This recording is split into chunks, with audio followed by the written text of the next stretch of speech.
इस खास विश्लेषण में बहुत बहुत स्वागत है। देखिए, जब भी चंबल का नाम आता है ना, तो दिमाग में तुरंत बीहड़, बंदूकें और डाकुओं की एक धुंधली सी तस्वीर उभर आती है ना? लेकिन आज हम सिर्फ इन ऊपरी और सुनी सुनाई बातों तक सीमित नहीं रहने वाले हैं। आज के इस एक्सप्लेनर में हम ये समझेंगे कि कैसे चंबल घाटी, जो असल में एक प्राकृतिक और भौगोलिक चमत्कार थी, वो समय के साथ एक खूंखार गढ़ में कैसे तब्दील हो गई। यकीन मानिए, ये सिर्फ अपराध की कोई आम कहानी नहीं है, बल्कि भूगोल, समाज और सिस्टम के टकराव की एक बेहद गहरी और उलझी हुई कहानी है। चलिए इसमें गहराई से उतरते हैं और उस सबसे बड़े सवाल पर बात करते हैं जिसने दशकों तक पूरे देश को हैरान करके रखा। आखिर चंबल की इस खास धरती ने ऐसे नाम क्यों पैदा किए जिनका नाम सुनते ही पूरे देश में खौफ फैल जाता था?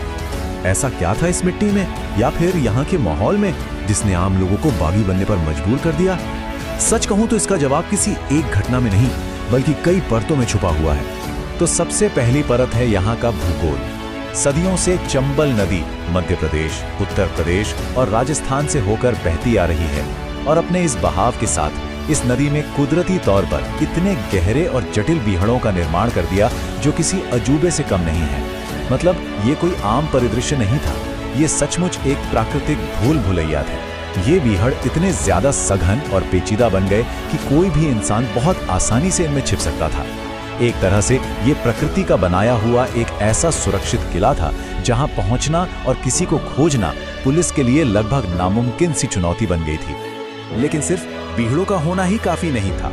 समाज में मौजूद गहरी दरारों ने आग में घी का काम किया। आजादी से पहले और सच कहें तो उसके बाद भी इस पूरे इलाके में सिस्टम की कई गंभीर खामियां थी। भयंकर गरीबी, जमीन से जुड़े हुए खूनी जमींदारी विवाद, गहरी जातीय हिंसा और इन सब पर काबू पाने में पूरी तरह से नाकाम एक बहुत ही कमजोर पुलिस व्यवस्था। अब आप ही सोचिए, लगातार अन्याय का सामना करने के बाद जब लोगों को कानून से कोई उम्मीद ही नहीं बची तो वो व्यवस्था से बागी हो गए। समाज और सिस्टम की इन्हीं कमियों ने लोगों को वो गहरे बीहड़ों का रास्ता चुनने पर मजबूर कर दिया। तो अब आते हैं इस कहानी के अगले हिस्से पर, ऐतिहासिक और चर्चित नाम जो इन्हीं बीहड़ों की उपज थे।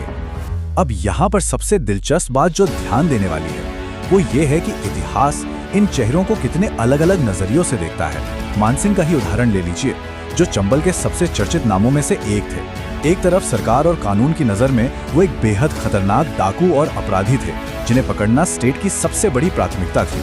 लेकिन दूसरी तरफ उसी इलाके के कई ग्रामीणों का नजरिया बिल्कुल इसके उलट था। उनके लिए वो गरीबों के मददगार और रक्षक थे। ये जो साफ विरोधाभास है ना, ये हमें दिखाता है कि चंबल में नायक और अपराधी के बीच की जो लकीर थी वो कितनी धुंधली थी। और ये पूरी तरह से इस बात पर निर्भर करता था कि आप किस तरफ खड़े होकर देख रहे हैं। इसी तरह एक और नाम जिसने चंबल के इतिहास में अपनी सबसे गहरी छाप छोड़ी, वो है फूलन देवी। उनका पूरा जीवन बेहद संघर्षपूर्ण और विवादों से भरा रहा। उनके इस सफर की शुरुआत भयंकर गरीबी और गंभीर शोषण से हुई और इसी शोषण ने उन्हें उन हालातों में धकेल दिया जहां वो डाकुओं के गिरोह में शामिल हो गई। लेकिन उनकी कहानी सिर्फ भीड़ों में खत्म नहीं हुई। इसके बाद उनके आत्मसमर्पण का दौर आया, एक लंबी जेल यात्रा हुई और फिर अंततः देश के राष्ट्रीय राजनीतिक मंच पर उनकी एंट्री हुई। ये सच में एक ऐसा अप्रत्याशित सफर है जो गहरे बीड़ों के अंधेरे से निकलकर सीधे सत्ता के गलियारों तक पहुंचता है। अब बढ़ते हैं आगे। 1970 के दशक का आत्मसमर्पण, जिसे हम इस दौर के अंत की शुरुआत भी कह सकते हैं। ये 1970 का दशक असल में एक बहुत बड़ा टर्निंग पॉइंट था। इसी समय में मोहर सिंह और माधो सिंह जैसे चंबल के सबसे बड़े और खूंखार चेहरों ने एक ऐतिहासिक फैसला लिया। उन्होंने हमेशा के लिए हिंसा का रास्ता छोड़कर अपने हथियार डालने का मन बना लिया। और ये कोई छोटी मोटी घटना नहीं थी, ये दशकों से चले आ रहे एक खूनी अध्याय के बंद होने का सबसे साफ संकेत था। और जरा सोचिए, ये आत्मसमर्पण कोई बंद कमरों में हुई गुपचुप प्रक्रिया नहीं थी, ये तो बाकायदा बड़े सार्वजनिक कार्यक्रम थे। इन ऐतिहासिक पलों को अपनी आंखों से देखने के लिए हजारों लोगों की भीड़ उमड़ पड़ी थी। सोचकर देखिए उस मंजर को जहां इतने बड़े पैमाने पर हथियार डाले जा रहे थे।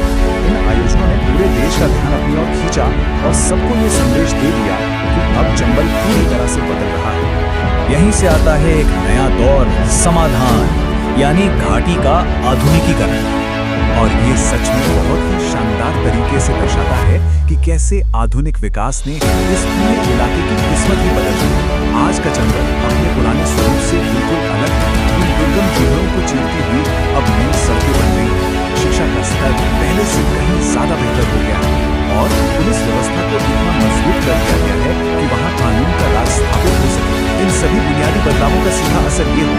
चंबल में पहले जैसी डाकू की गतिविधियां अब लगभग पूरी तरह से खत्म हो चुकी हैं। भले ही आज भौतिक रूप से वो खतरा टल गया है और दुनिया शांत हो गई, लेकिन उस दौर की गूंज आज भी सुनाई देती है। चंबल का वो रहस्यमय इतिहास आज भी लोगों को अपनी ओर खींचता है। मानसिंह, फूलन देवी और अनगिनत बागियों की वो कहानियां आज भी फिल्मों, शानदार किताबों और आज के डिजिटल युग में ढेरों यूट्यूब वीडियो के जरिए एकदम जिंदा है। हमारा आधुनिक पॉप कल्चर आज भी इस इतिहास से बहुत गहरा प्रभाव होता है। तो इस पूरे विश्लेषण के अंत में एक बहुत ही गहरा और विचारोत्तेजक सवाल सामने आता है। इतने सारे तथ्यों और इतिहास को समझने के बाद क्या हम कह सकते हैं कि चंबल के डाकू सिर्फ और सिर्फ कानून तोड़ने वाले अपराधी थे, या फिर वो उस दौर की अत्यंत गहरी सामाजिक असमानताओं, अन्याय और सिस्टम की नाकामियों का एक ऐसा परिणाम थे जिसे टाला नहीं जा सकता था? ये एक ऐसा सवाल है जो इतिहास को सिर्फ ब्लैक एंड व्हाइट में देखने के बजाय उसके हर पहलू को समझने पर मजबूर करता है। इस विश्लेषण से जुड़ने के लिए आपका बहुत बहुत धन्यवाद।